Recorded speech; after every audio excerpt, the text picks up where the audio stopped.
오늘 우리에게 주시는 말씀은 다니엘 7장 9절에서부터 14절까지 말씀입니다.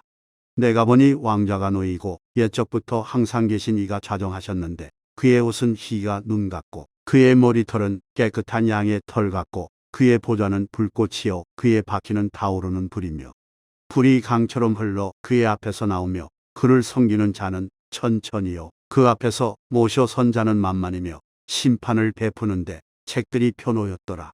그때에 내가 작은 뿔이 말하는 큰 목소리로 말미암아 주목하여 보는 사이에 짐승이 죽임을 당하고 그의 시체가 상한 바 되어 타오르는 불에 던져졌으며 그 남은 짐승들은 그의 권세를 빼앗겼으나 그 생명은 보존되어 정한 시기가 이르기를 기다리게 되었더라.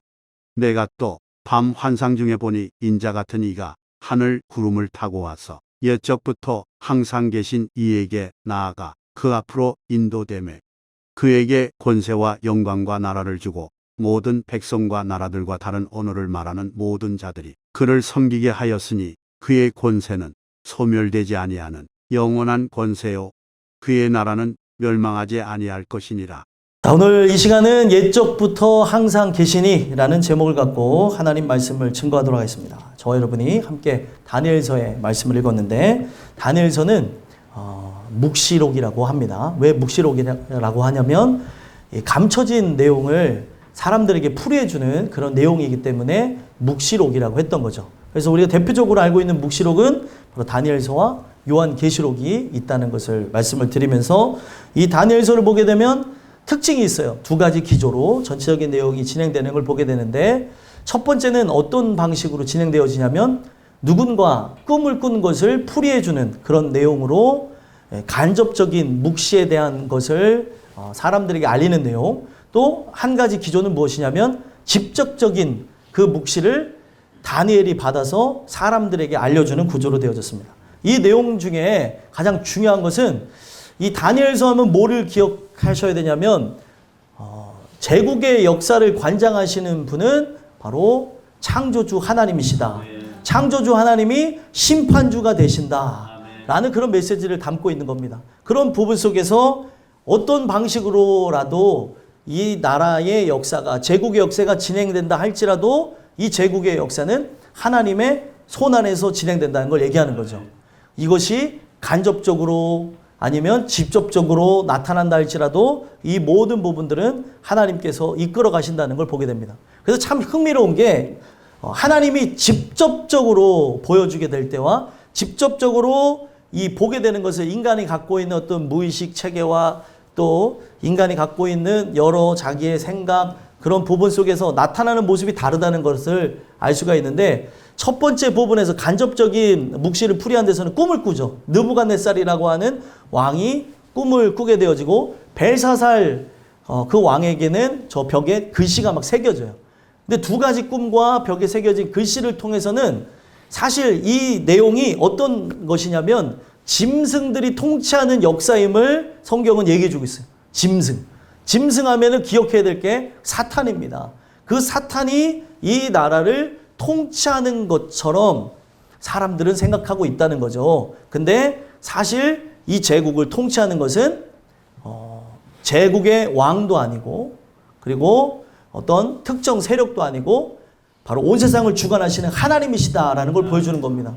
그래서 어찌됐든 강력한 제국의 황제일지라도 그는 하나님 보시기에 어떤 존재예요? 한낱 하나님이 부르시면은 가게 되어지는 짐승에 불과하다는 걸 가르쳐 주는 거고 그런 부분 속에서 인간이 자기의 삶을 막 이제 발현시키고 그 어떤 꿈을 꾸면서 나타날 때에도 자기가 생각하는 제국의 역사는 큰 나무의 모습이고 자기가 생각하는 제국의 모습은 큰 신상의 모습이라고 얘기를 하겠지만 하나님이 직접 계시해서 보여주니까 그 모습이 어떻습니까? 그냥 짐승의 역사에 불과했다라는 걸 얘기하는 거예요. 오늘 우리가 이 말씀을 보면서 기억해야 할 게 있습니다. 뭘 기억해야 되냐면 이 제국의 역사를 누가 주관하신다고요?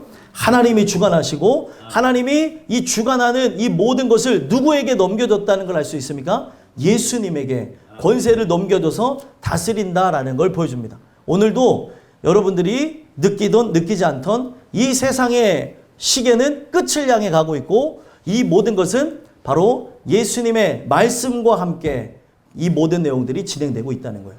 오늘날 여러분들과 저는 말세의 지마를 살아가고 있는 사람들이에요. 끝을 살아가는 사람들. 끝을 살아가는 사람들에게 가장 중요한 것은 무엇입니까? 오늘 내가 이 말씀과 함께 종말의 때를 맞이할 준비가 되어졌는가를 보셨으면 좋겠고요. 오늘 이 내용을 통해서 옛적부터 항상 계신 이인 바로 성부 하나님과 성자 하나님과 그리고 성령 하나님의 역사하심이 오늘 여러분들에게 은혜를 통해서 느껴지는 시간을 여러분들이 경험하심으로 이 세대를 주관하시고 영광 돌리는 하나님 은혜가 바로 여러분들에게 나타나기를 간절히 소망합니다. 그래서 오늘 이 말씀을 통해서 여러분들에게 두 가지 말씀을 드리고자 해요. 옛적부터 항상 계시니라는 이 말씀을 통해 바로 두 가지 말씀을 드리고자 하는데 첫 번째 어떤 말씀을 드리고자 하느냐 옛적부터 항상 계시니라는 말씀을 통해 성부 하나님의 심판 보좌는 어떤 것인가에 대해서 살펴보려고 합니다. 바로 성부 하나님의 심판 보좌. 자, 오늘 우리가 읽은 본문을 보시면 9절에서부터 12절까지 말씀을 통해 하나님의 심판 보좌에 대한 환상을 보여줘요. 이 환상에 대한 내용의 의미가 무엇이냐면 바로 온 세상의 주관자가 하나님이시고 하나님이 보좌에 앉으셔서 다스린다는 걸 가르쳐 주는 거예요. 그들이 살았던 시대에 특정 세력들이 통치하는 그런 제국이 이렇게 성립이 되어서 나갑니다. 바벨론과 바사와 헬라와 로마. 바사라고 하는 제국은 오늘날 바꾸면은 페르시아죠. 페르시아. 그렇게 큰 나라들이 이렇게 통치하고 다스리는 걸 보는데 그 통치하고 다스림 속에 가장 중요한 것은 그들이 이 나라를 이끌어가고 제국을 이끌어가는 것이 아니라 바로 그들의 눈에는 보이지 않지만 온 세상을 말씀으로 창조하신 인 하나님의 권세가 이 세상을 통치하고 있다는 걸 가르쳐 주는 거예요.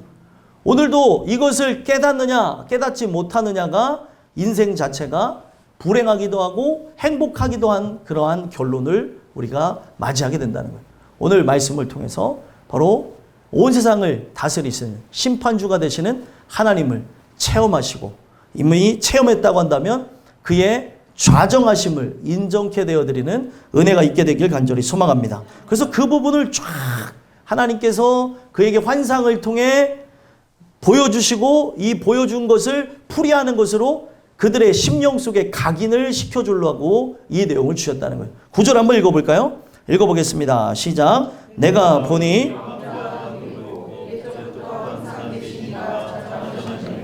그의 옷은 피가 눈같고 그의 머리카락은 깨끗한 양의 털 같고 그의 보좌는 불꽃이요 그의 바퀴는 타오르는 불이며 아멘. 내가 보니라고 하는 것은 하나님께서 그에게 보이셨다는 거예요. 보여주셔서 왕자가 놓입니다. 왕자가 쫙 놓여지는데 바로 옛적부터 항상 계신 이가 좌정하시는 장면. 자리에 앉는 장면이 나오는 거죠. 옛적부터 항상 계셨다라는 게 무엇이에요? 창조주라고 하는 의미가 있고 바로 그 분이 언제부터 계셨는지는 아무도 알 수가 없는데 성경에 딱 힌트를 주죠. 영원 전부터 계셨대요. 영원. 영원이라고 하는 그 시간을 인간이 헤아릴 수 있습니까? 없습니까? 없죠. 헤아리려고 한다면 한 사람이라도 영원 전부터 살았어야 영원이라고 하는 시간을 느낄 수가 있어요. 보통 사람은 한 세대 정도, 그러니까 70에서 80, 더 많게는 요즘에 수명이 연장되어져서 약 100여 년 정도까지 사람이 산다고 하는데 자기가 헤아릴 수 있는 연하는 100년 정도밖에 안 되는 거죠. 100년 이전에, 200년 전에, 300년 전에 어떤 일이 있었는지는 어떤 역사적인 걸 기록한 그런 정황들을 통해서 자기가 갖고 있는 생각을 갖고 그 부분들을 본다는 거예요. 그래서 역사학자에 따라서 이 내용들이 다 다르게 해석되는 거 알죠? 어떤 특정한 사건도 좌진영에 있는 사람이 얘기하는 것과 우진영에 있는 사람이 얘기하는 게 다릅니다. 그래서 우리는 그런 모든 부분들을 합리적으로 어떤 상황적으로 이게 받아들여야 되는 부분들이 있는 거예요. 그래서 절대로 그 과거에 대한 이야기는 우리가 그때 살아보지 않았기 때문에 다 알 길이 없습니다. 그래서 내 갖고 있는 생각으로 알아볼 수 있는 연대는 약 100년 정도밖에 되지 않아요. 근데 옛적부터라고 하는 거는 이 옛적은 뭐예요? 우리가 헤아릴 수 있는 옛날이 아니라 헤아릴 수 없는 바로 시간이 생성되기 이전, 영원전부터 그가 항상 계셨다라고 얘기하는 거예요.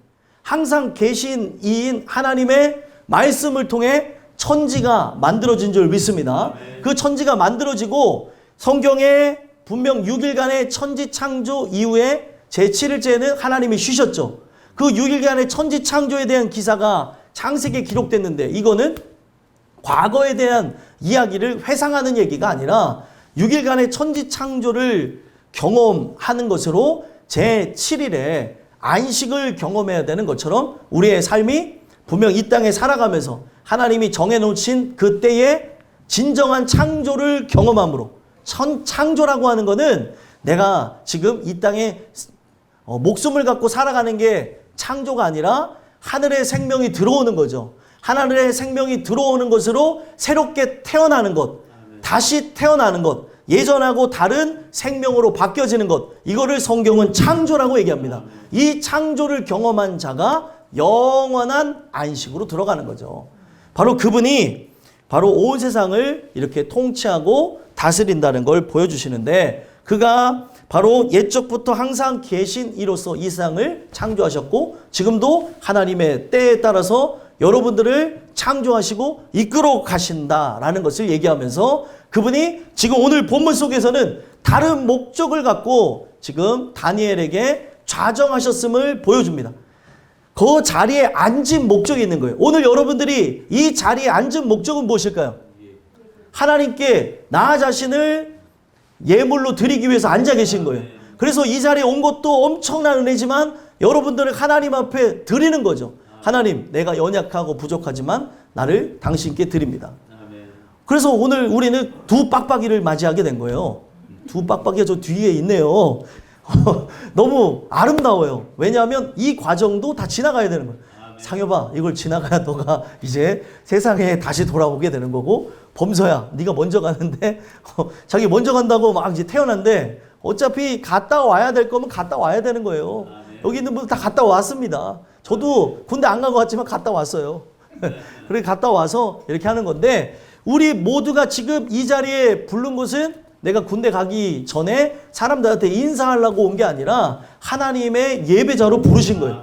그래서 내가 이 자리에 앉아있는 목적이 있는 것처럼 바로 그때에 하나님이 다니엘에게 자신의 모습을 계시하면서 앉은 목적이 있다는 거예요. 앉은 목적은 무엇입니까? 바로 심판주로 그들을 통치하고 다스리겠다라고 하는 것으로 보여주기 위해서 앉으셨다는 거예요.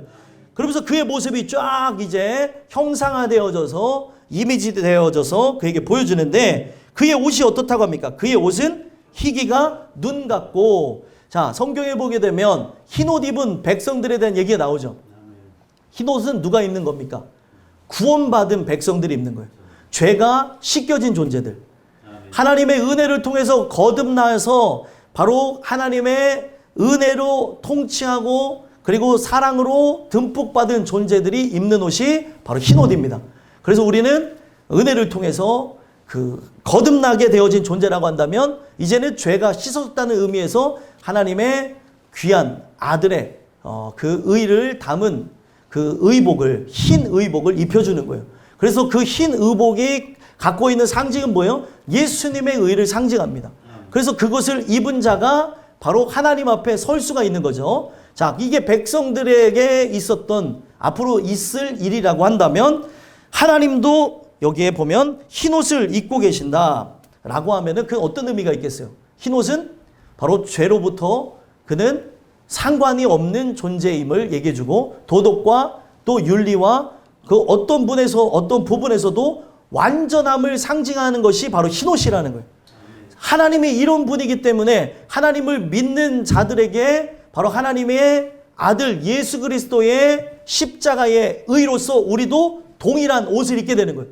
이 옷은 누가 입는 옷이에요? 사실은 하나님이 입는 옷인데 하나님이 입는 옷을 그 아들의 죽음을 믿는 자들에게 동일하게 입혀주시는 거죠.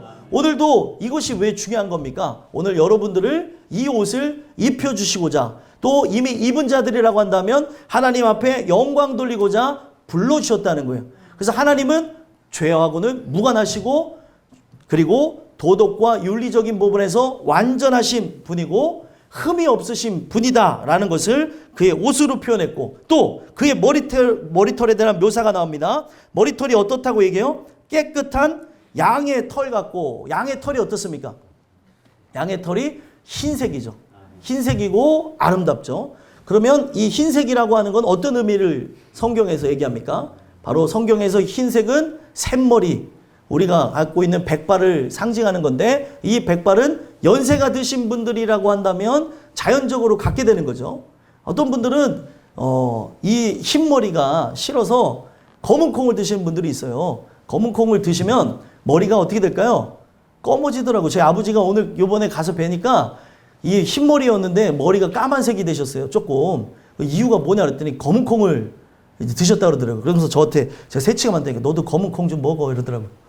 아직 검은 콩 먹을 나이까지는 아닌데 저 아버지가 검은 콩을 추천을 하시더라고요. 아무튼 중요한 것은 이 흰머리라고 하는 것은 살아온 세월을 상징하는 거고 이 흰머리라고 하는 것은 지혜가 충만하다고 하는 것, 삶의 경험이 풍부하다는 걸 얘기해요. 그래서 젊은 자의 그 영광 자체는 젊음에 있다고 얘기하겠지만 연세 드신 분의 영광은 바로 무엇이 될까요? 하얀색 머리에 있다고 얘기해요. 그래서 샘머리 앞에 우리가 고개를 조아리고 그들의 하는 그런 지혜와 많은 삶에 대한 경험을 들어야 된다라고 레위기에서도 얘기합니다. 그렇기 때문에 이 흰머리는 어떤 영원한 그 세월을 살았다고 하는 그 흔적을 보여주는 거죠. 우리가 인생을 살아가면서 이 몸이 우리는 노쇠화되어지면서 머리가 흰색으로 된다고 생각을 하겠지만 성경에서의 이 묘사는 노쇠화되어지는 것으로 흰색이 되어졌다는 게 아니라 삶의 많은 경험과 은혜가 풍부한 것을 흰색으로 표현했다는 거예요. 그러면 하나님은 영원 전부터 계시면은 어떻게 했어요? 머리가 더 새하얘야 되니까 이렇게 표현되어진 거고 이 새하얀 하나님의 그 머리에 그 강력한 영광은 모든 세월 속에 각 인생들을 다 주관하시고 통치하시고 다스리면서 구원으로 이끄셨다는 걸 보여주는 거예요. 그의 생각에는 불순물이 없고 오로지 구원이라고 하는 아름다운 생각 갖고 나가기 때문에 깨끗한 양의 털 같다는 거예요. 우리의 생각은 어떻습니까? 깨끗해요? 깨끗하지 않아요? 깨끗하지 않아요. 그래서 항상 잡생각이 들어오기도 하고 은혜가 없으면 스스로 이 경건성을 유지해 나갈 수가 없습니다. 날마다 때마다 은혜 받으셔야 돼요. 은혜 받아야 우리가 그 충만함을 누리는 거지 우리가 그 은혜가 없으면은 살아갈 길이 없는 거예요. 참 희한한 것은 제가 이번에 캄보디아 선교 가면서도 이 각 예배가 있었는데 그 예배 때마다 설교자가 어떻게 보면 서서 설교를 하고 그 중에 제가 한번 이렇게 설교를 하게 되는 그런 은혜를 주셨는데 세대를 초월해서 언어를 초월해서 하나님은 역사하시고 은혜를 주시더라는 거죠. 말씀을 토대로 해서 문화가 다른데도 하나님이 역사하시는 걸 보고 때로는 이 통역이 잘 원활하게 되지 않을 때에도 하나님이 은혜를 줄 자에게는 은혜를 주더라는 거예요. 그래서 저는 마음이 급한 거예요. 마음이 급해서 함께 막 따라하라고 할 때 애들이 그냥 그걸 이해하고 하나님을 만나라 하니까 애들이 한국말로 하나님을 만나라 이러더라고요. 애들이 그 통하는 거예요. 오늘날 하나님의 성령의 역사는 언어를 초월해서 저의 진심과 그리고 전심과 하나님을 향한 그런 마음들이 증거되게 하시는 걸 봤어요. 그래서 분명히 거기에 선생님과 청소년들과 또 깨어있는 아이들에게 말씀이 증거됐다고 저는 보고요. 이것을 토대로 해서 여러분들 보세요. 요셉 한 사람이 준비되어진 걸 통해서 바로 이스라엘 민족이 구원을 받았습니다. 그들이 보존되어진 거예요. 그러면 제가 만난 그 아이들 중에 한 명이라도 아니면은 몇 명이라도 그렇게 은혜를 받게 되어지면 복음화율이 1%가 되지 않는 캄보디아 땅이 변할 수 있다는 거죠.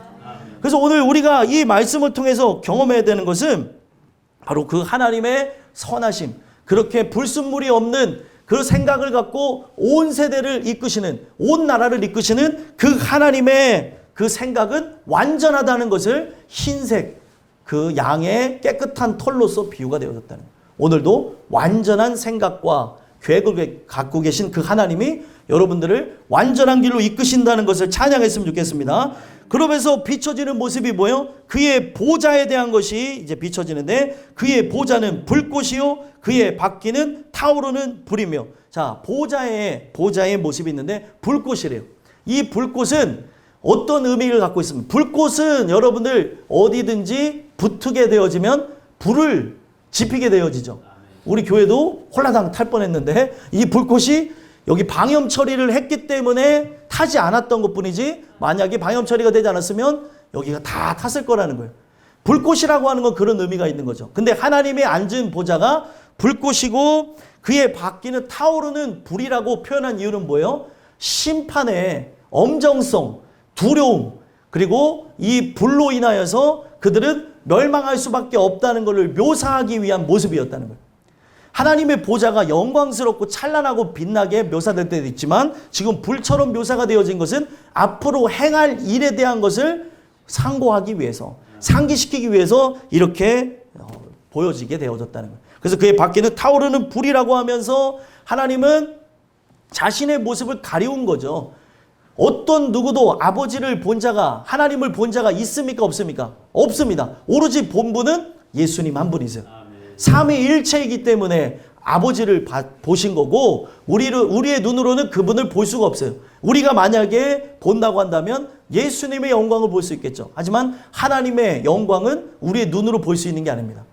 그래서 성경에 보게 되면 하나님의 뒷모습을 본 사람은 있어요. 앞모습을 본 사람은 없습니다.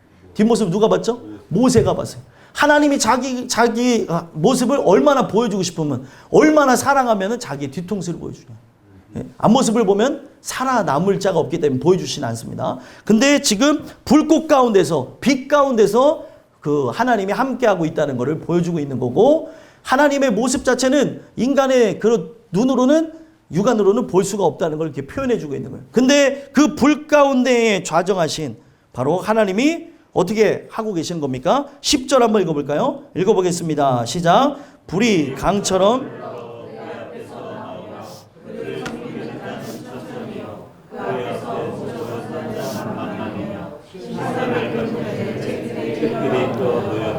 아멘. 이 내용을 보니까 불이 강처럼 흘러 그의 앞에서 나오는데, 보좌 밑에서 불의 강이 막 흐르는 거예요. 성경에 보면은 생명나무를 토대로 해서 생명수가 흐르는 걸 보여줘요. 그리고 보좌로부터, 성전으로부터 나오는 생명생수에 대한 환상을 에스겔이 봤었죠. 그러니까 보통 물과 불은 상극이잖아요. 물은 뭐를 상징하죠? 생명을 상징하는 거고, 불은 뭐를 상징할까요? 그러면 죽음과 심판을 상징하는 거예요. 그러면 생명이신 그 하나님이 불을 이렇게 묘사하게 되어지면서 자신의 보좌로부터 바로 이 불의 강이 흐른다고 하는 걸 보여주는 건 뭐예요? 온 세계로 심판이 흘러 들어가서 살아남을 존재가 없다는 걸 보여주기 위해서 그런 거죠.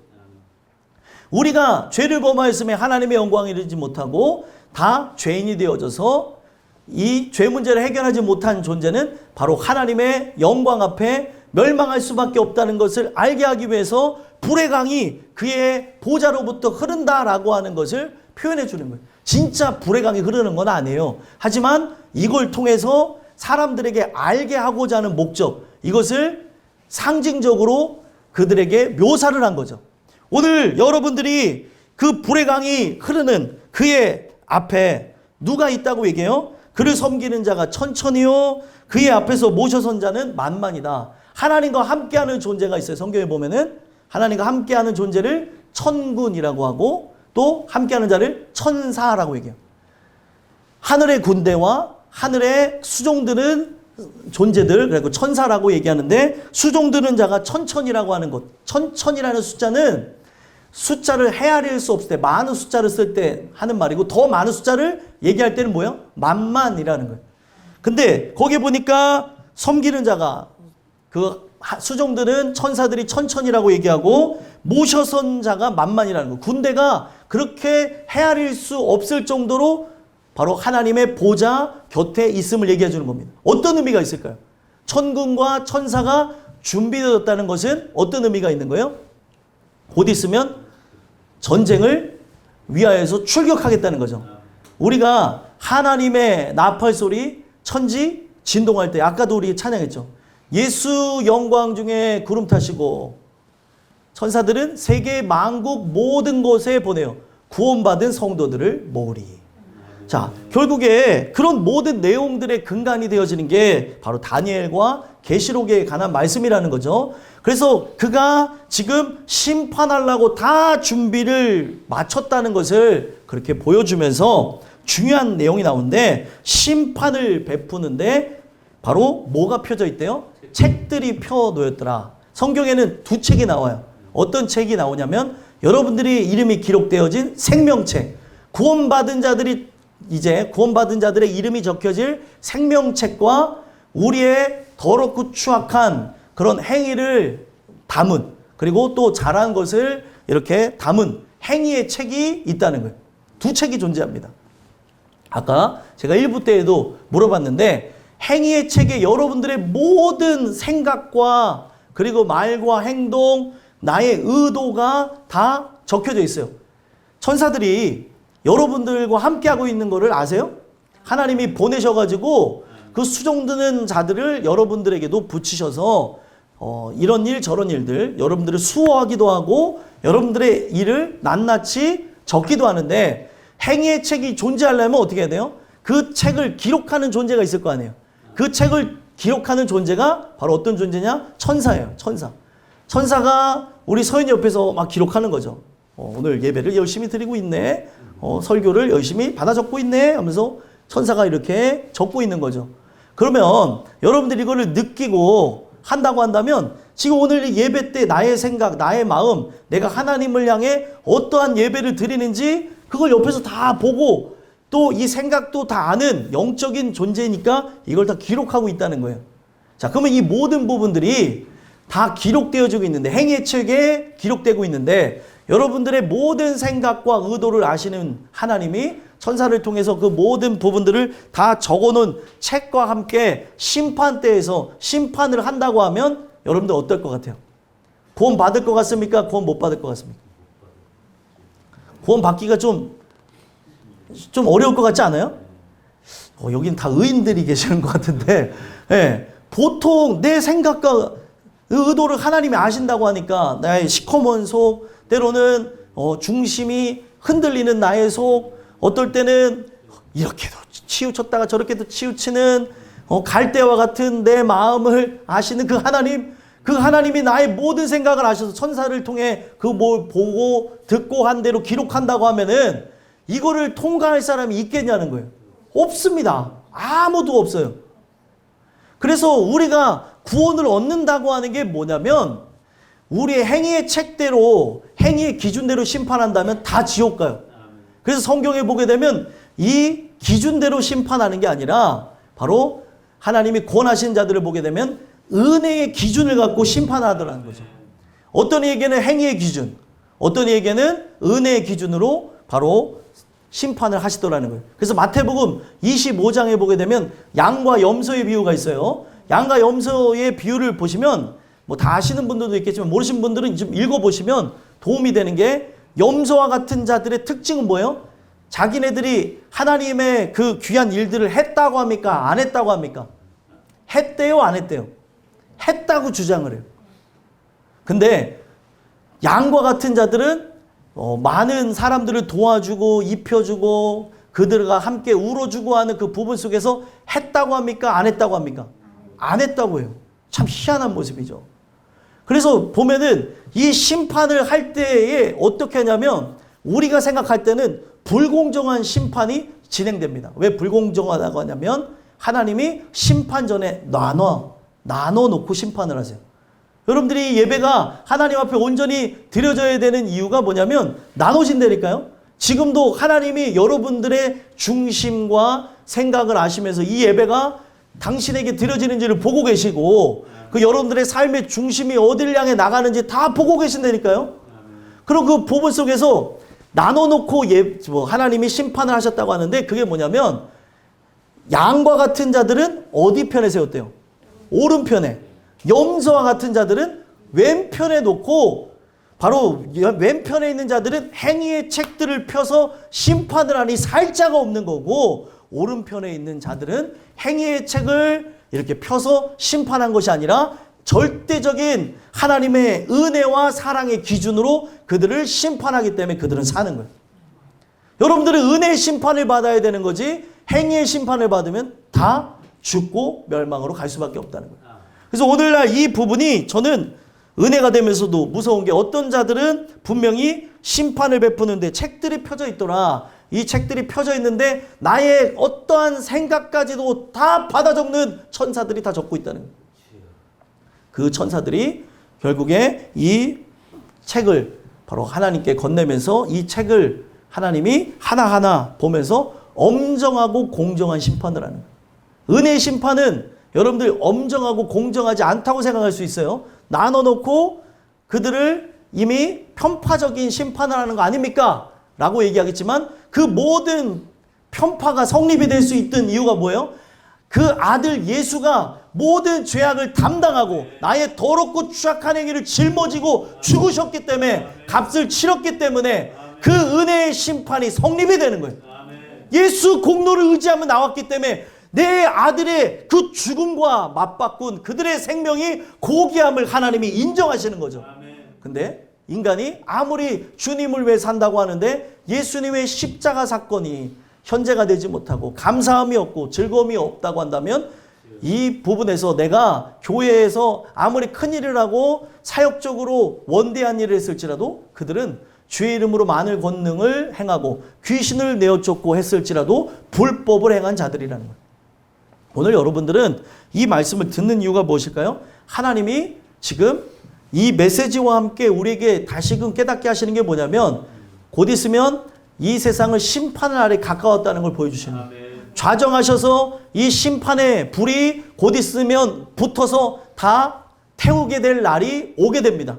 오늘 여러분들이 은혜로 준비되어져서 이 심판을 은혜로 통과하고 영광 돌리는 역사가 있었으면 좋겠어요. 그래서 하나님께서 이 심판을 진행하시는데 어디부터 심판을 하냐? 그때 그 왕이 곧 신이다라고 하며 그 자기가 황제가 되어져서 절대적인 권력을 휘두르는 그 4개의 나라를 심판하는 심판주 하나님에 대한 부분을 11절과 12절에 얘기를 하는 걸 봐요. 11절 먼저 볼까요? 읽어보겠습니다. 시작. 그때에 내가 작은 뿔이 말하는 큰 소리로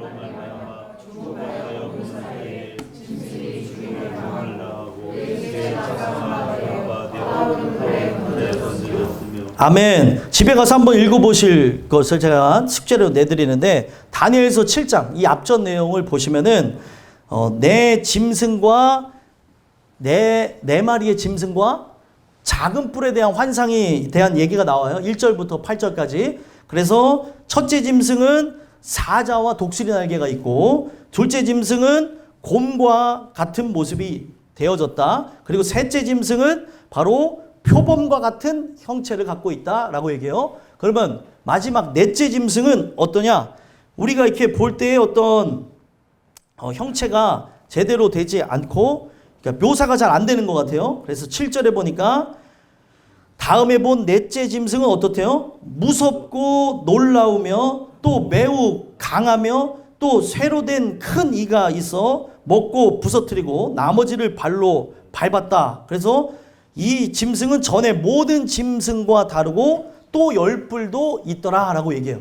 이게 어떤 부분이냐면, 제가 말씀드린 그 사자, 곰, 표범에 해당되어지는 이 짐승은 바로 제국을 상징해요. 그때 당시 바벨론, 그리고 메데바사, 그리고 어디입니까? 헬라라고 하는 세 제국을 얘기하는 거예요.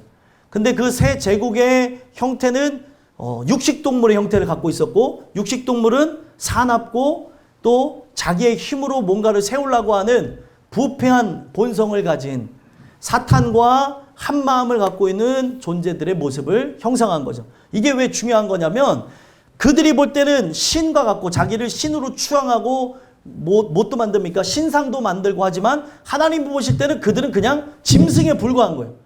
이성 없는 짐승과 같이 본능으로 아는 그것으로 멸망하는 존재, 사탄과 같은 존재. 오늘 우리가 이 부분이 중요한 이유가 무엇이냐면, 아무리 그들이 강력한 힘을 갖고 있을지라도 하나님이 그렇게 정하시면 그들이 어떠한 제국이었을지라도 어떠한 힘을 갖고 준비를 했을지라도 한순간에 무너집니다.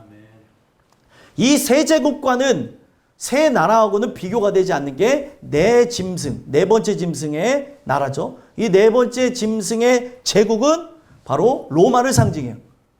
이 로마라고 하는 나라는 그 어떤 나라와도 제국하고도 비교가 안 되는 강력한 그런 모습이 있었죠. 모든 길은 로마로 통한다라고 할 정도로 길을 닦아가면서 그들의 갖고 있는 제국의 힘을 전 세계적으로 이렇게 뻗어나가면서 약 1000년 정도를 지배했다고 합니다. 근데 중요한 것은 하나님은 그 어떤 나라보다 넷째 짐승의 나라인 로마라고 하는 나라를 향하여서 하나님은 강력한 자신의 의지를 갖고 부쉈다는 걸 얘기해요. 11절 다시 한번 읽어볼게요. 11절 읽어보겠습니다. 시작. 그때에 내가 작은 뿔이 말하는 큰 목소리로 말미암아 주목하여 보는 사이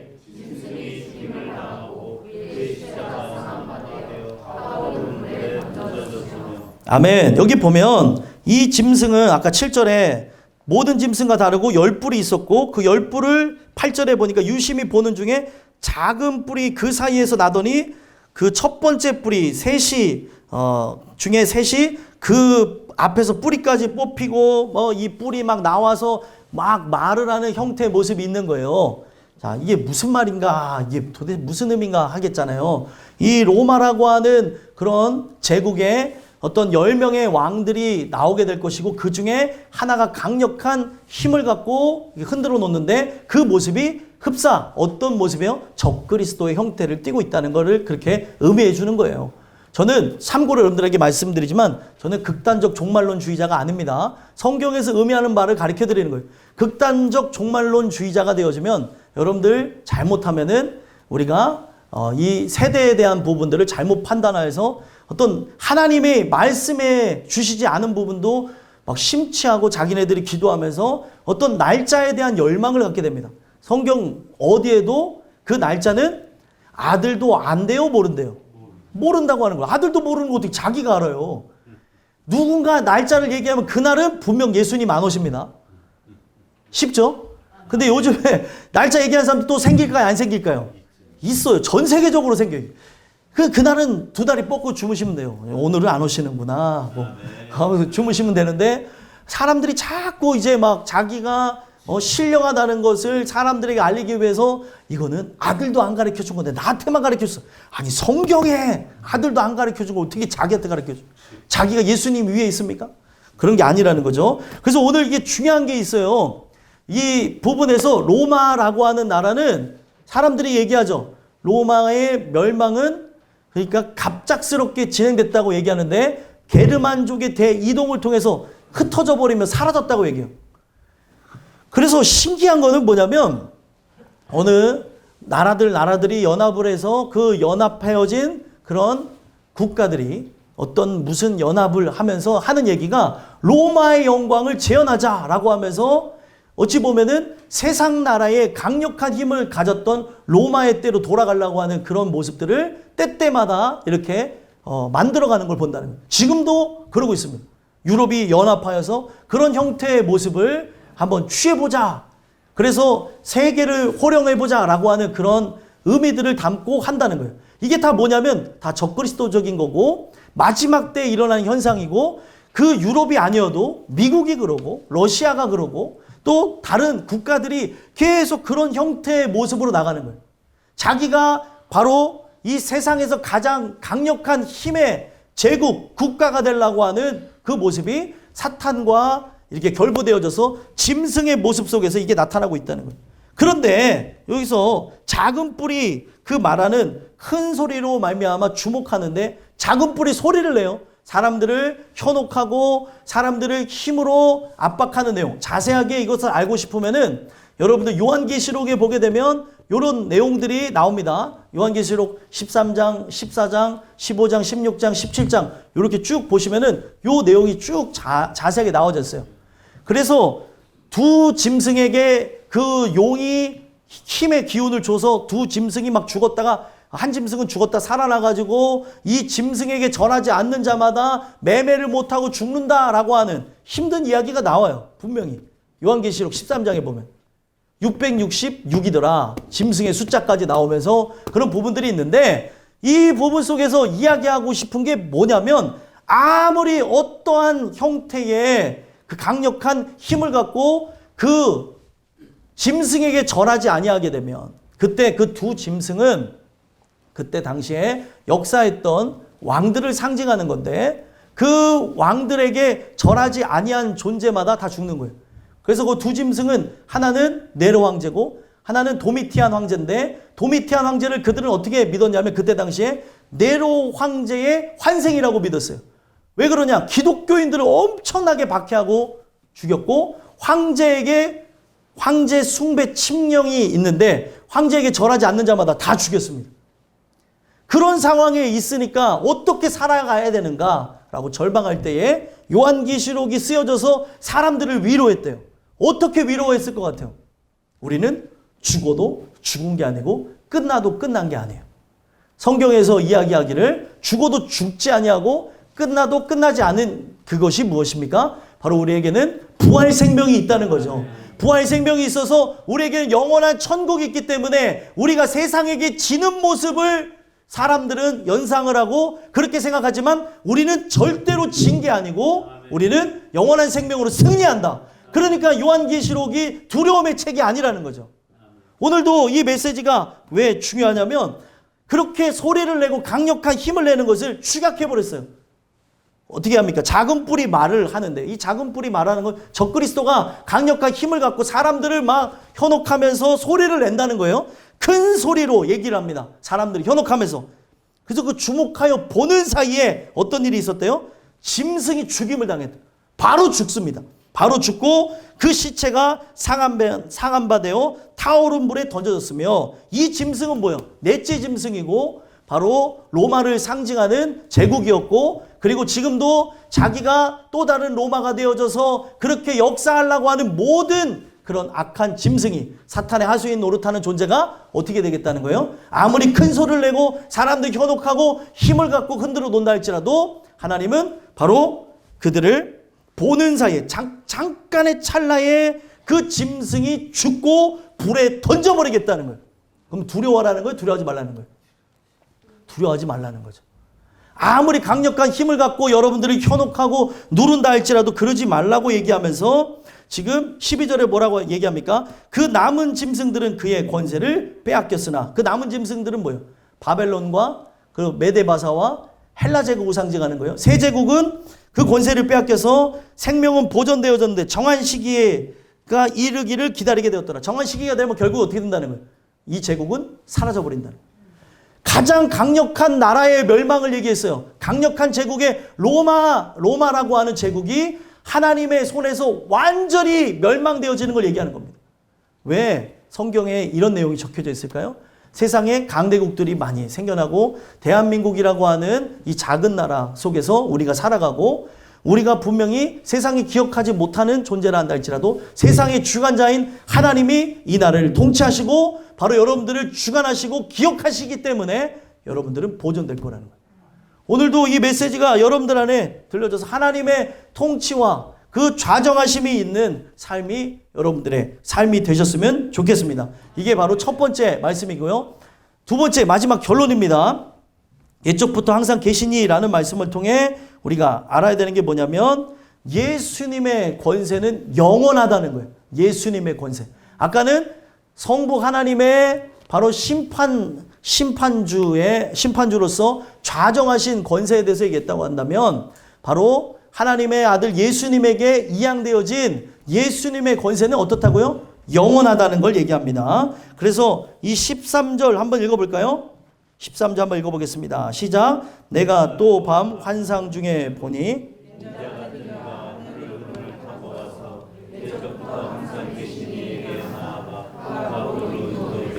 아멘. 자, 환상 중에 봤대요. 인자 같으니 인자가 뭐예요? 사람의 아들이에요. 그러니까 이 사람의 아들이라고 하는 거는 그냥 누구나 볼 수 있는 어떤 특정 사람의 아들과 같은 분이다라는 걸 얘기하는 거죠. 그러니까 이건 어떤 의미냐면 신을 어떻게 보면 격하하고 비하할 때 쓰는 말인 거예요. 이 땅에 오셨을 때 예수님은 분명히 하나님의 형상을 갖고 계시고 하나님의 강력한 그런 능력이 있었지만 이 땅에 올 때 하나님의 형상으로 오셨나요? 사람의 형상으로 오셨나요? 사람의 형상으로 오셨어요. 하나님의 형상으로 왔다고 한다면 여러분들과 저와 과거 사람들이 다 굴복했겠죠. 근데 사람의 형상으로 왔어요. 어느 누가 봐도 그 사람 중에 그냥 평범한 사람 중에 한 사람으로 오셨고 나사렛 예수라고 하는 별명이 있었던 분이에요. 많은 사람들이 꿈꿨던 거는 베들레헴 예수인데 베들레헴에서 나셨으나 자기의 출신지인 나사렛을 사람들에게 칭호로 얘기하면서 나사렛은 그때 그 국제 정세 속에서 쳐주지도 않았던 동네입니다. 그냥 그 많은 나라 중에서도 그 작은 나라인 이스라엘 중에 그 이스라엘 사람들도 무시하며 그런 동네가 있습니까? 라고 하는 데가 나사렛이었던 거예요. 거기에서 예수님이 와서 얘기를 하니 사람들은 선입견과 편견과 잘못된 논리로 볼 수밖에 없던 거죠. 오로지 그가 전하시는 권세 있는 말씀을 통해 그분을 볼 때만이 하나님의 아들로 보이는 거고 눈으로 볼 때는 고운 모양도 없고 풍채도 없고 흠모할 만한 것이 없다라고 얘기했어요. 그래서 성경이 말하는 인자와 같다라고 하는 거는 사람의 아들, 그냥 평범한 사람의 형상을 갖고 오셨다는 거예요. 그럼 평범한 형상을 갖고 오신 그분을 어떻게 믿겠냐는 거예요. 그가 전하는 말씀이 능력이 되어지고 믿음이 되어야지만 믿어지는 거지. 그렇지 않고서는 그분이 하나님의 아들이라고 하는 거, 그때 당시에 예수님과 같이 기적을 행하는 사람이 있었을까요? 없었을까요? 있었습니다. 예수님과 같이 그렇게 기적을 행하는 사람들이 그때 역사학자들이 보니까 엄청나게 많았다는 거예요. 거짓 선지자가 그렇게 많았다고 예수님이 말씀하시는 이유가 예수님을 쫓아다녔던 무리보다 더 많은 무리가 그때 당시에 거짓 선지자들을 쫓아다녔다는 거예요. 그때 당시에도. 지금도 마찬가지입니다. 여러분들과 제가 오늘 이 메시지를 통해서 봐야 되는 거는 진짜 하나님의 말씀이 여러분들에게 입혀질 때만이 예수님이 정말 나를 위해서 이렇게 낮아지셨다. 사람 중에서도 보잘것없는 종의 형체로 오셔서, 하나님의 형체가 아니잖아요. 종의 형체로 와서 나보다 낮은 개체로 죽으셨다고 하는 그 위대한 하나님의 사랑과 은혜에 우리는 감복할 수밖에 없게 된다. 무릎 꿇게 되는 거죠. 이게 은혜를 통해서만 경험하게 되는 거예요. 은혜를 받아야 정말 하찮게 보여지는 그 예수님의 사역이 위대해 보이고 원대해 보이고 그분이 바로 하나님으로 올라가게 되는 거죠. 바로 성자 하나님으로. 근데 은혜를 받지 않으면 아무리 십자가 얘기를 들어도 아 그렇구나, 아 그랬대, 신화처럼 설화처럼 그냥 듣고 말아버리는 경우들이 있어요. 그 예수님이, 그 하나님이 바로 여러분들을 사랑하셔서 바로 그렇게 아들 예수를 보내셨습니다. 그 눈으로 볼 때는 평범한 사람 중에 사람 같은 그분이 다르다는 것을 여기 표현되어지는 게 뭐를 타셨대요? 하늘 구름을 타고 오셨다고 얘기해요. 하늘 구름. 자, 하늘에 있는 구름을 타고 왔다고 하는 건데, 구름은 하나님의 임재의 상징입니다. 하나님이 시내산에 임재하셨을 때 어떻게 됐어요? 구름이 그의 영광을 가리웠죠. 근데 여기서 더 의미가 있는 게 뭐예요? 구름 위에 타셨다는 거예요. 하나님의 임재를 상징하는 구름 위에 탔으니 그가 바로 어떤 존재라는 거예요? 이 세상을 다스리고 통치하고 주관하는 이다라는 걸 보여주는 거고, 옛적부터 항상 계신 이가 누구예요? 성부 하나님인데 그에게 나아가서 그 앞에 인도되어졌다. 하나님 앞에 감히 그냥 나갈 수 있는 유일한 존재임을 얘기하는 거예요. 그렇기 때문에 오늘 말씀을 통해서도 우리가 구약이지만 확인할 수 있는 게 뭐예요? 그분만이 바로 길이요 진리요 생명이기 때문에 그를 통하여야지만 아버지께로 갈 수 있는 거예요. 그분만이 하나님 앞에 섰대잖아요. 근데 그 하나님 앞에 선 그 예수님 앞에 바로 하나님이 자신에게 있는 놀라운 권세를 아들에게 줍니다. 그게 바로 14절 얘기인 거예요. 한번 읽어보겠습니다. 시작. 그에게 권세와 영광과 나라를 주고 모든 백성과 나라들과 다른 언어를 말하는 모든 자들이 그를 섬기게 하였으니 그의 권세는 소멸되지 아니하는 영원한 권세요 멸망하지 아니할 것이니라. 아멘. 그의 권세라고 하는 게 어떤 의미일까요? 그의 권세와 영광과 나라를 누구에게 줬다고요? 예수님에게 줬대요. 하나님에게 있는, 성부 하나님에게 있는 것을 성자 하나님 예수 그리스도에게 주면서 그에게 권세를 줬다고 하는데, 권세에 대한 의미가 뭐냐면 주권을 줬다는 거예요. 이 세상을 통치하고 다스릴 만한, 그가 흥하게도 하고 망하게도 한다고 하는 걸 보여주는 거죠. 그래서 지금 이 7장하고 데칼코마니를 이루는 게 다니엘서 2장인데, 여기서는 바로 예수님의 권세가 바로 구름을 타고 오셔서 통치하고 다스린다라고 얘기한다면, 다니엘서 2장에는 그 제국의 역사가 신상으로 비유가 되어진대. 바벨론과 그리고 메데 바사와 헬라 로마 이렇게 해서 큰 신상에 대한 꿈을 2장에 꾸게 되는데, 그 부분을 뭐가 깬다고 얘기합니까? 살아있는 돌이 깨부시는 거예요. 리빙스톤, 살아있는 돌이 깨부시는데, 그 산돌이신 분이 누구예요? 예수님입니다. 제국의 역사는 바로 예수님의 말씀 앞에 굴복되어지고, 짐승의 역사는 다 파쇄되어지고, 바로 그분이 이 세상을 통치하고 다스린다는 걸 보여주는 거예요. 오늘 이 메시지가 왜 중요하냐면, 우리는 세상에 돈 앞에, 권력 앞에, 권세 앞에 무릎 꿇고 살아갈 수밖에 없는 나약한 인간이에요. 하지만 오늘날 이 말씀의 통치를 받으면 여러분들과 저는 세상 사람들이 그렇게 무릎을 꿇을 수밖에 없고 그렇게 나갈 수밖에 없는 사망의 길, 그리고 세속의 길로 나가지 아니하고 바로 예수님이 하나님 앞에 섰던 바로 생명의 길, 진리의 길로 나가게 된다는 거예요. 그리고 중요한 거는 이 세상에 사람들이 살아가는 방식대로 살지 않으면 매매를 못하고 사람들하고 어울리지를 못하고 살아갈 수가 없다라고 성경은 얘기하고 있지만, 그 얘기의 끝은 무엇이에요? 거기서 끝나는 겁니까? 그래서 결국에 그러면은 성경은 바로 세상 신에게 절하라는 거예요? 아니죠. 내가 만약에 세상 왕에게, 바로 세상 왕인 사탄에게, 마귀에게 절하지 아니하면 하나님께서 우리를 먹이시고 입히신다는 거예요. 광야 가운데서 하나님이 어떻게 하셨어요? 먹을 게 없는데도 만나와 메추라기를 통해서 먹이셨죠. 그러면 그 하나님이 지금도 마찬가지입니다. 바로 세상에 많은 사람들이 돈 앞에, 권력 앞에, 권세 앞에, 사람 앞에 무릎 꿇고 벌벌벌벌 떨면서 나아가지만, 오늘도 믿음으로 살아가는 여러분들의 삶을 하나님이 지금도 먹이시고 입히신다는 거예요. 까마귀를 지금도 날아다니고, 하나님의 생명의 만나는 지금도 내려오고, 오늘 여러분들의 삶 속에 메추라기로 채워주시는 분이 하나님이십니다. 그 하나님을 믿고 나가면 하나님이 책임져 준다는 거예요. 그리고 혹 내가 그렇게 살다가 죽을 수도 있나요? 죽을 수도 있습니다. 그러나 죽어도 진 것이 아닌 이긴 삶을 살아갈 수 있다고 얘기하는 거죠. 그래서 이 모든 주권이 아들 예수에게 있으니 그 영광과 나라를 줬다라고 얘기해요. 그래서 예수를 믿으면 어떤 일이 일어나는 거예요? 예수를 믿으면 바로 그를 믿음과 함께 영원한 천국에 여러분들은 들어가는 거죠. 신기한 것은 예수님이 가는 곳곳마다 하셨던 설교가 있어요. 무엇입니까? 회개하라, 하나님의 나라가, 천국이 가까이 왔느니라. 어디서는 천국, 어디서는 하나님의 왕국, 하나님의 나라, 다 같은 말이에요. 천국이 가까이 왔다라고 하는데, 이게 중요한 게 있습니다. 하나님의 나라는 후에 들어가는 게 아니에요. 여기 있다 저기 있다는 것이 아니고 내 마음속에 있다고 주님은 말씀하시면서, 내 마음에 영접했는가, 예수가 있느냐가 가장 중요하다는 거예요. 청년들 마음속에 예수가 있냐는 거죠. 예수가 없으니까, 교회를 다녔지만 예수가 없으니까, 좀만 머리가 크니까 예수가 있나?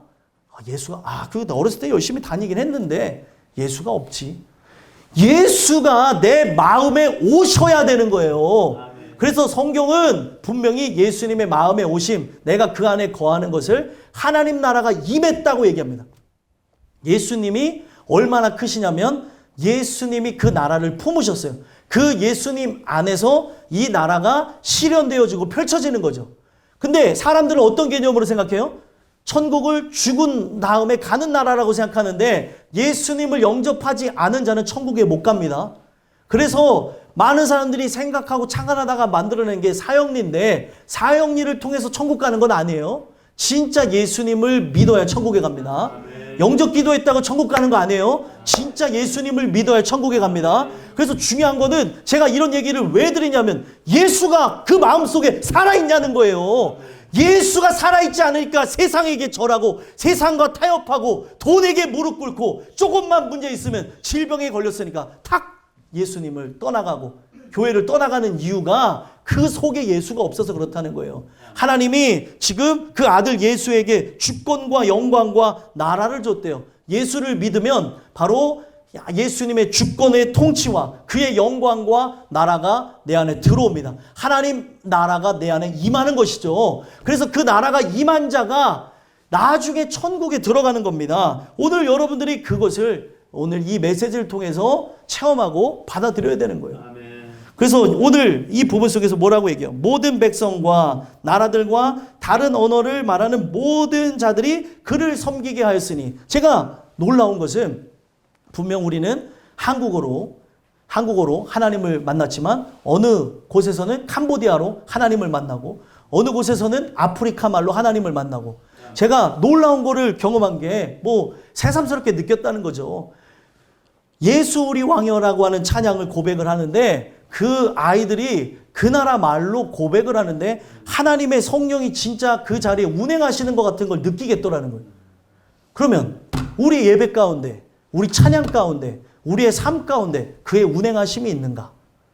우리의 삶 속에 이런 운행하심을 함께 느끼며 경험하며 살아가야 된다는 거예요. 나는 한글로 그렇게 고백할 때 정말 좌정하사 날 다스리시는 그 하나님의 그 성령의 운행하심을 나는 느꼈는데 그 아이들도 그걸 느끼고 있고 체험을 하고 있고 한 성령 안에서 그 주님을 높이고 있는 역사가 있더라는 거죠.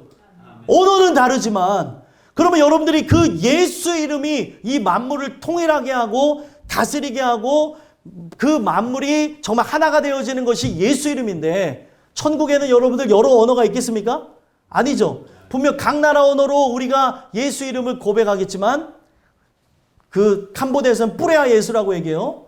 뿌레아 예수, 뿌레아 예수, 뿌레아 워바이다 이러면서 하나님을 고백을 합니다. 근데 우리가 그렇게 예수를 만난 게 확실하게 되어지면 그 나라에 들어갈 때는 분명 한 언어에서 분명히 바벨탑 사건과 함께 언어가 갈라졌잖아요. 한 성령 안에서 주가 내가 만난 분이 동일하다고 한다면 어떻게 될까요? 한 언어를 쓰게 되는 거예요. 천국의 언어.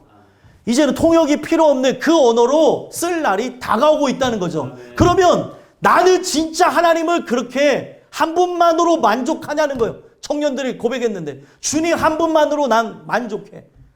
나의 모든 것 대신 주님 찬양해.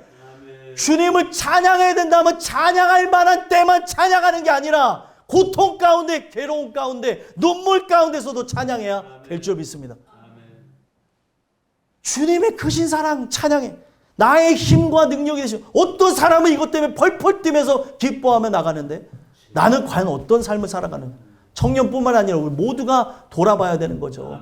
예수 이름으로 분명히 통일되게 하심을 얘기해 주면서 그의 권세는 어떻게 된대요? 그의 권세는 소멸되지 아니하는 영원한 권세요. 그의 나라는 멸망하지 아니할 것이라. 세상 나라는 다 죄로 인해 멸망합니다. 아무리 강대한 나라라고 해도 다 사라질 것이. 그러나 하나님의 나라는 영원할 것입니다. 그 나라가 바로 예수님 안에서 통치하고 이 세상 나라도 예수님의 권세 아래 있기 때문에 예수 이름을 믿고 의지하는 자마다, 그 이름을 믿는 자마다 멸망하지 않고 영생을 얻게 하시겠다는 거예요. 오늘도 여러분들 우리가 지금 풍요롭고 부족할 것이 없는 한국 땅에 살아가는데 그 땅에 제가 캄보디아 땅을 갔다 오면서 느끼는 거는 정말 부족한 것이 많고 있을 것도 없고, 어떤 사람들 여기는 호텔이라고 한다면 호텔 바로 옆에는 그냥 나무로 진 집을 짓고 살아가는 가족들이 있기도 하고, 생계가 당장 되지 않는 사람들도 있기도 하고, 여러 그런 천태만상을 봤습니다. 그걸 보면서 제가 느끼는 게, 거기는 제가 그 현지 목사님하고 얘기하면서 느낀 게 뭐냐면, 제가 앞으로 선교를 이렇게 가려고 한다고 하면서 그런 얘기를 주고받았거든요. 한국말을 잘하시는 현지 목사님이에요. 어떤 걸 고민하냐면 너무 사람이 많이 올까봐 고민이 된다. 그렇게 복음을 증거하면서 아이들하고 함께 웃고 뛰놀고 하게 되면 그렇게 아이들이 많이 올까봐, 어른들이 많이 올까봐 걱정을 하는 나라가 캄보디아예요. 찬양만 불러도 너무 좋아하는 거예요. 옛날에 7, 80년대 신앙생활 했던 분들 보세요. 교회 안에서 노래만 불러도, 기타 하나만 있어도 막 행복하게 찬양을 불렀던 시절이 있어요. 근데 요즘에 이 아이들한테 이런 악기가 있고 뭐가 있고 이 교회 안에서 찬양하자고 하면 다 도망가잖아요. 예배 길다고 하면 그 교회 다시 안 나가요. 오늘날 그런 부분 속에서 청소년들이 부흥이 안 된다고요? 청년을 어떻게 다가갈지 모르겠다고요? 작년에 부흥은 어떻게 해야 되는지. 오늘날 우리가 너무 이 물질 만능주의에 지금 찌들어서 이렇게 살아가는 게 진짜 복인가 저주인가는 좀 살펴봐야 되고, 여러분들이 지금 풍요로 나아지는 것만이 행복이 아니라 진짜 그런 가난한 상황 가운데에서 이런 부분을 통해 예수님을 만날 수 있다고 한다면 캄보디아에 있는 사람들이 더 복받은 사람이더라는 거죠. 조건 없이 예수님을 믿었던, 정말 그냥 행복한 거예요. 그냥 교회 오면은 그렇게 행복하다는 거죠. 아이들도 그렇고. 오토바이 타고 오는 거예요. 애들이 은혜 받으러. 걔네들이 먼 데서 20분, 막 30분 되면서 오토바이 타고 은혜 받으러 왔어요. 그렇게 청소년들이 그렇게 찬양을 하고 청년들이 그렇게 찬양하는 장소도 있고, 또 반면에 그렇게 세상 가운데서 각종 유흥과 또 죄악에 무너져가는 모습들도 있는데, 오늘 여러분들과 저는 어떤 모습이에요? 오늘 이 메시지를 통해서 한번 살펴봐야 되는 것은, 그의 나라는, 그의 권세는 절대 소멸되지 않은 영원한 권세에 멸망하지 아니한다고 얘기합니다. 그 하나님의 통치와 다스림이 함께하는 여러분들이 되셔서 영광 돌리는 저와 여러분들이 되시기를 간절히 소망합니다. 기도하겠습니다.